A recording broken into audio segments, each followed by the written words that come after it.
සාරිපුත්ත මුනිදුන්ගේ වයස කෙමින් ගෙවිලා ගියා. සාරිපුත්ත මුනිදුන්ගේ වයස එහෙම ගෙමින් ගෙවි යන්දී උන්වහන්සේ තමන්ගේ මව්ගේ නිවසට තමයි පිරිනවම් පාන්න වැඩි. 500ක් මහරහතන් වහන්සේලා සමග චුන්ද කියන රහතන් මේ සාමණේරයන් වහන්සේ උපස්ථාන කළේ. අම්මා ගොඩාක් දොස් කිව්වා. අම්මට ගොඩාක් වයසයි. ඒ වුණාට අම්මා කැමති වුණේ තමන්ගේ දයාබර පුත්‍රයා මහණ වුණේකට, ගෙදරින් ගියේකට. ඒ දරු දුක නැති කරගන්න සාරිපුත්ත මුනිදුන් පැවිදි වෙලා අවුරුදු 44ක් විතර වගේ.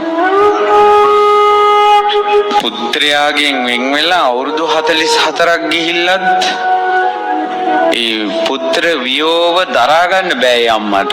සාරිපුත්ත මහ රහතන් වහන්සේගේ මව් අසීමිත දාරක ස්නේහකින් යුක්ත කෙනෙක්.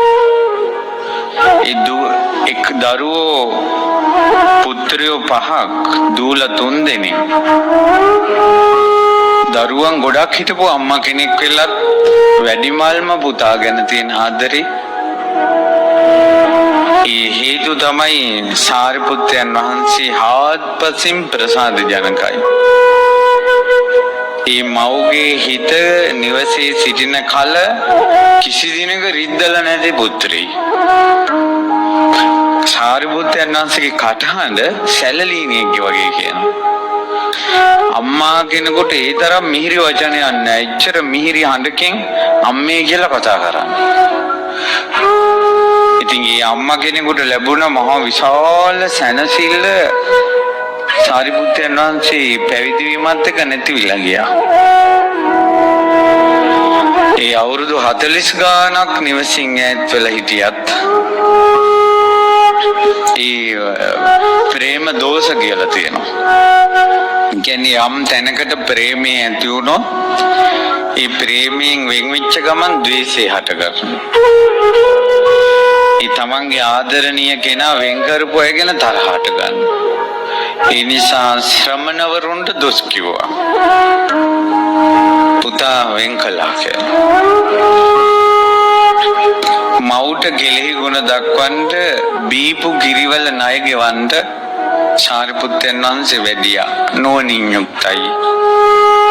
එදා දිව් බඹුන් සාරිපුත්ත මුනිදුන්ට වන්දනා කරන්න පැමිණියා. මහා බ්‍රහ්මයා පවා. අම්මගේ හිතට ඒ වැස් වලින් දැක්කට පස්සේ හිතුණා මගේ පුත්‍රයා මං වඳින බ්‍රහ්මයාටත් වැඩිය ඉහළින් නෙව ඉන්නේ කියලා අන්න ඊට පස්සේ තමයි වන්දනා කළේ. එදා සාරිපුත්ත මුනිදුන් දේශනා කරපු ධර්මය අහලා වැදූ මව් සෝතාපන්න ඵලයටපත් වුණා. බීපු කිරිවල සසරටම ණය ගෙවල අවසන් කළා. ඒ ගනුදෙනු ඉවරයි. සරියුත් මුනිදුන් ගනුදෙනු ඉවර කළා. ඊතරම් මහා නොවනති මහා බ්‍රහ්මයන්ගෙන් පවා වෙඳුම් පිදුම් ලබන සාරිපුත්ත මහ රහතන් වහන්සේ අතිසාර රෝගීන් තමයි උස්සන්න වෙලා වැඩ හිටියේ. පඩික්කමක් අයින් කරනකොට තව පඩික්කමක ලේ පිරෙනවා. එවැනි මහා මුනිවරුන්ටත් එහෙමනම් අවසන් මොහොත අපි ගැන කවර කතාද? අපි ගැන කවර කතාද? අපේ අවසන් මොහොත. සාරිපුත්ත මහ රහතන් වහන්සේ උපන් ගෙහිම තිඹිරි ගෙහිම පිරිනවම් පෑවා. බලන්නකො පුදුමේ. අපගේ භාග්‍යවතුන් වහන්සේ ගසක් යට ඉපදුණා. ගසක් යට සම්බුදු වුණා. ගසක් යට පිරිනවම් පෑවා. සාරිපුත්ත මහ රහතන් වහන්සේ උපන් ගෙහි ඉපදුන තැනම පිරිනවම් පෑවා. තිඹිරිගේම නිවන් දැක්කා. සාරිපුත්ත මහ රහතන් ප්‍රඥාවෙන් කරන ලද ආශ්චර්යක ස්වභාව බලන්ට උපංගෙහිම පිරිනම් පෑවා.